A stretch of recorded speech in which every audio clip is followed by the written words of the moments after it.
Hi friend, সবাই কেমন আছো? আশা করি সবাই খুব ভালো আছো। আমিও খুব ভালো আছি।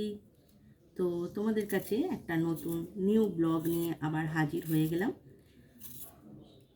আজকে সব স্নান টান সেরে সমস্ত কাজকর্ম সেরে আমার কর্তামশাই কাজে চলে গেছে, ছেলে বেরিয়ে গেছে অফিসে। তো এখন আমার হচ্ছে দুপুরের রান্না হবে।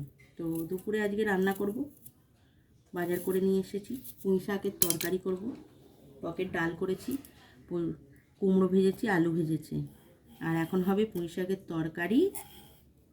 আর একটু ইলিশ মাছ নিয়ে এসেছি, সেই ইলিশ মাছের ঝাল করব। তো এই হবে আমার এখন রান্না। তো এই জন্য আনাজ কাটতে বসেছি।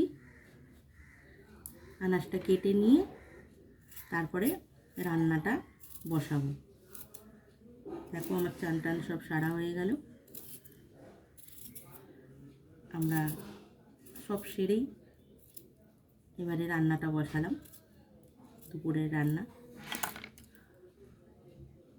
তার মধ্যে আবার লোডশেডিং, কারেন্ট নেই। তো কী করবো, একদম মেন গেটের সামনে বসে আনাজ কাটছি। কিছু করার নেই, উপায়ও নেই, তাই এইখানটা বসে আনাজটা কাটছি।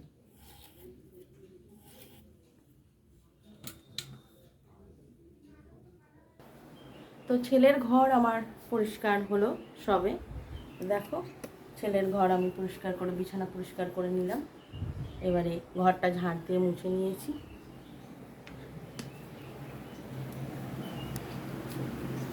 আর আজকে চাঁদ মামা মামির সাথে খুব ঝগড়াঝাটি করেছে, যার ফলে গড়ি গড়ি বৃষ্টি হচ্ছে, ঝিরি ঝিরি ইলিশ মাছের বৃষ্টি হচ্ছে, ইলসে গুড়ি বৃষ্টি বলে এটাকে, হচ্ছে। আর আমার সংসারের কাজ হচ্ছে। আর আমি মেলা থেকে গাছ করছিলাম। দেখো, এই গাছটা কিনে নিয়ে এসেছি, লাকি বাম্বু। আরও একটা গাছ কিনেছি, ওই লাকি বাম্বুই ফ্রিজের মাথায় রেখেছি। তো এবারে আমি আলু আর চিকেনের তরকারি বসিয়ে দিলাম।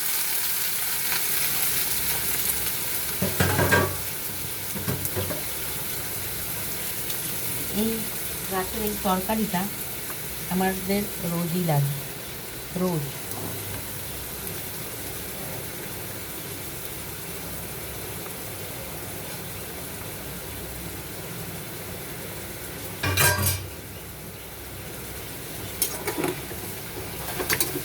এটা রাতে আমাদের রুটি দিয়ে রোজই খাওয়া হয় এই তরকারিটা। তো আমাদের এই জন্য এই তরকারিটা আমাদের রেগুলার লাগে। একটু আদা পেস্ট দিয়ে দিলাম,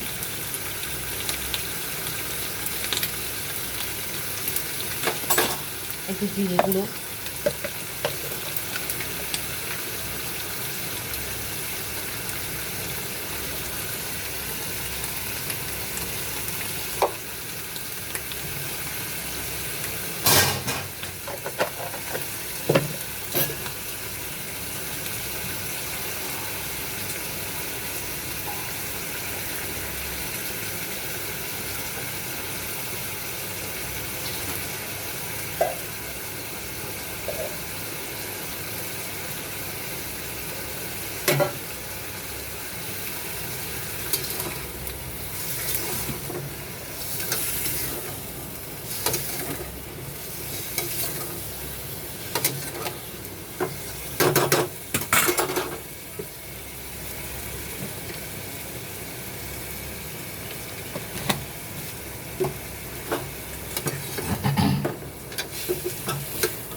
ইলিশ মাছের ঝালটাও বসিয়ে দিয়েছি, এটা ভাপা হবে।